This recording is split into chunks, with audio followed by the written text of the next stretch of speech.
You go sit in that chair right now. Hey, it's Chad Altman. So, what you just witnessed, maybe you have experienced in your life.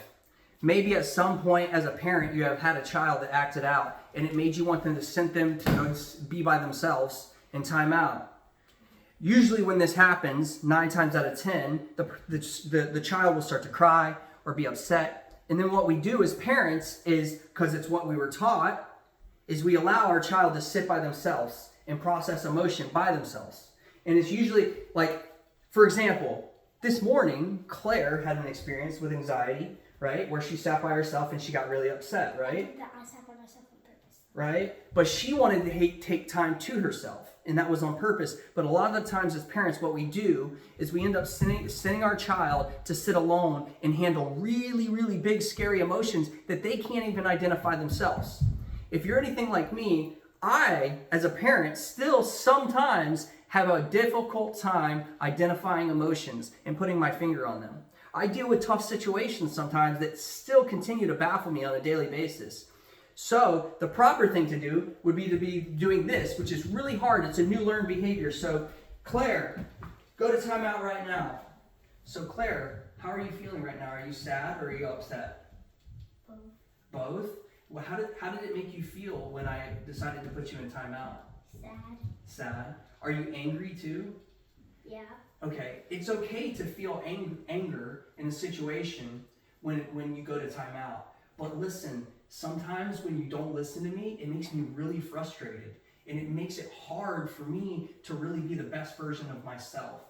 So if you would just listen to me next time, it would make it easier for me, and then I won't have to put you in timeout. How does that sound? Good.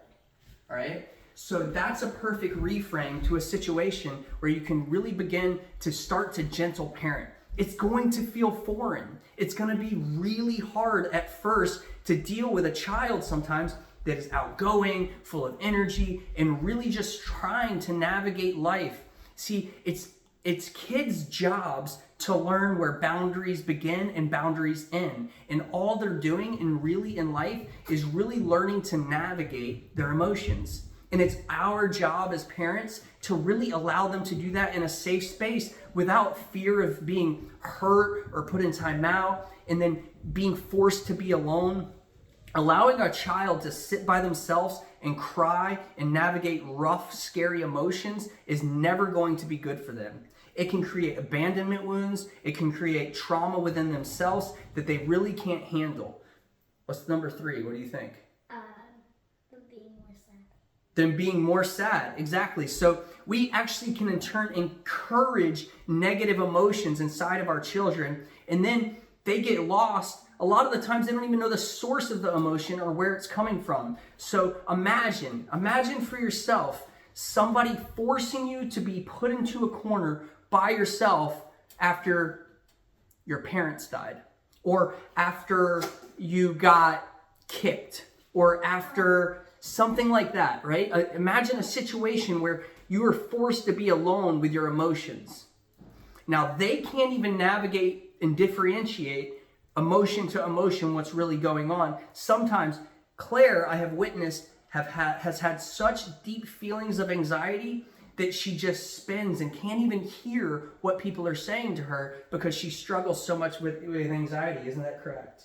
Right? So this morning, she had a situation where her anxiety kicked in and she was completely unable to hear what people were saying to her because you know what? She was struggling that much. But you know what? Claire is learning really good about boundaries and about emotional intelligence. And what did you do this morning? You came and you sat here, right? And you sat what? By yourself, correct? So she came and sat by herself and decided that she needed to take a moment to herself in order to self-soothe. And she requested that because she has been sat with and she has been processed emotion with her side by side. We have talked about her feelings with her, allowing her to identify her emotions better, which in turn has allowed her to know when she needs to self-soothe, when she needs to create a boundary for herself, and how she can in turn heal her own anxiety. Isn't that right, Claire? And she's just having a really good time because she loves being on camera. But anyways, as always, if you like this, go down below and hit the like button.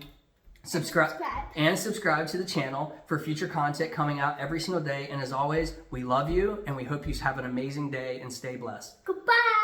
Bye.